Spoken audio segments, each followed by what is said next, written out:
मासे फाग्ला फाग्ला सिख्लाफोर थायोब्रा माथो मास मोनसेयावनो खननै खनथाम गाहाम नुयो माथो एफाग्रा बिबिदि जाबाय नालाय लेखा रोंदों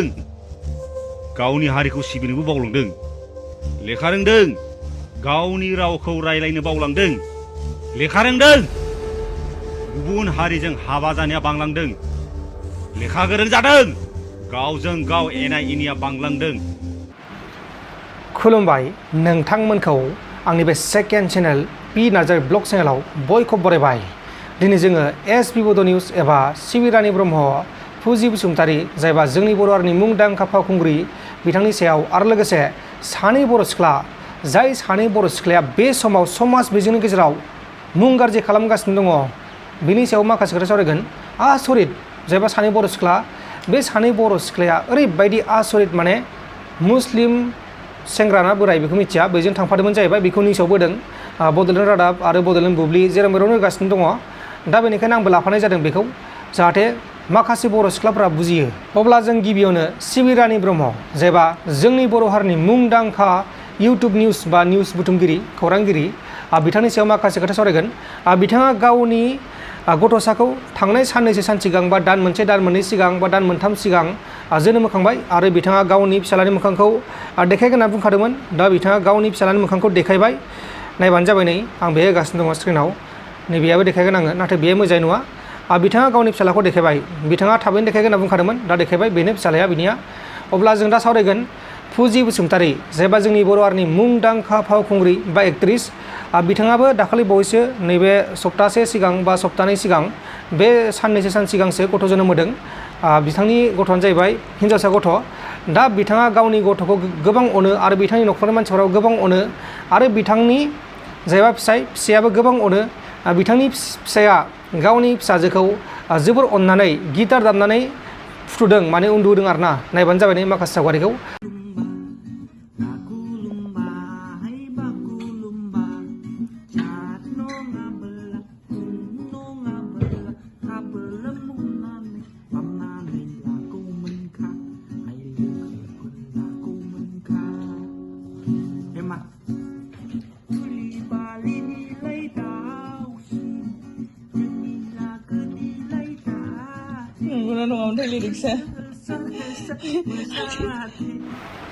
दायो जों जोबथारनायाव सावरायगोन जायबा सानै बर' सिख्ला बे बर' सिख्लाया बे समाव ससियेल मिडियायाव गोबां गोसारगासिनो दङ। हाबाब हाबाब हाबाब आसरित मोनबाय आङो। क'क्राझाराव हमदों आरो क'क्राझाराव हमनानै पुलिसनोबो गथायबाय नाथाय बिसोर सानै सिख्लाया बे मुस्लिम हौवाजों जायबा सामाद आलि बे मुस्लिमनि नामानो जाहैबाय सामाद आलि बे सामाद आलिजों मानो थांफाखो बे हर गेजेरनि समाव मानो थांफाखो ना साहा लोंलांदोंमोन ना जुलि खालामलांदोंमोन ना अमा बेदर जाहोनो लांदोंमोन ना मा नङा होमबा लोगोफोर बे मोना गुना आसरितखा ओरैबायदि आसरित न'खर गैया नामा बिसा न'खर गैयै बायदि माखासे नाथाय आं फंसेल' बाथ्राखौ बुंनो लुगैयो जायबा जोंनि बर' हारिनि माखासे सिख्लाफोर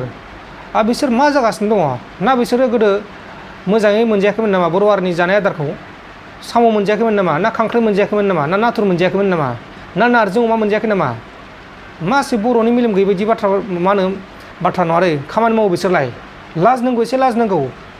लाजनोबो गैया मानोबो गैया गोदाव सोराव गारियाव गाखोलांफागोन गारि नुबानो गाखोलांफागोन नामा गारि गाखोनो नुदों माने गुवाहाटियाव फै बासखौ थिखांगोन आं बेसे गाखोनोसोलाय बास गाखोनो एसि बास गाखोनो ना माबा दरजा खुलिनाय बास गाखोनो ना उबेर गाखोनो ना अला गाखोनो ना रेपिड' गाखोनो मा गाखोनो ना गारि गाखोनो मोनफेरबायदि देखायनोसोलाय आसरितखा गारि नुबानो एकदमबारे लुफिया जायो